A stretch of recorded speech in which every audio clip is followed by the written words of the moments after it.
So the first step is going to be to take your filament out of the packaging, removing the vacuum sealed bag from the packaging and cutting it open and taking the filament out of the vacuum packed bag.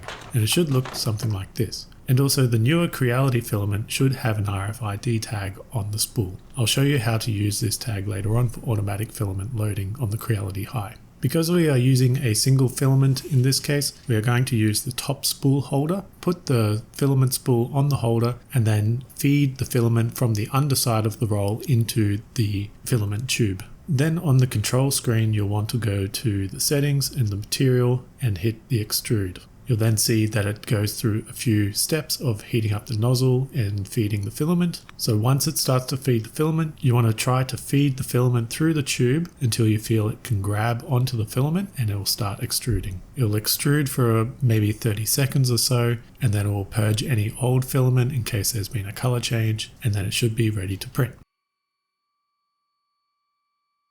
You might need to edit the type of material you just loaded, so you can go to the edit, and from here you can change things such as the brand of material,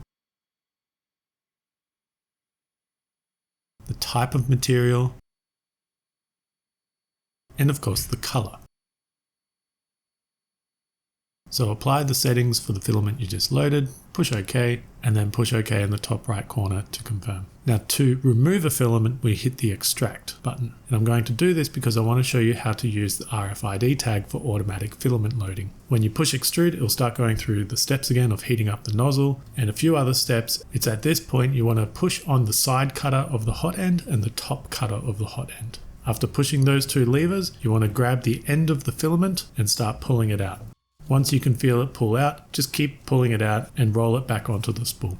As I said before, if the spool has one of these RFID tags and you have a printer like a recent Creality Hi, it has an RFID tag reader on the side. All you need to do is put the reader and the tag close together and you should hear an audible beep. And if you look at the settings of your material, you'll see it automatically update with the details of the spool that you just registered. You still need to go through the loading process, so push the extrude button and repeat the steps of loading your filament back in. Once the filament is loaded, we can then move on to how to print using the slicer.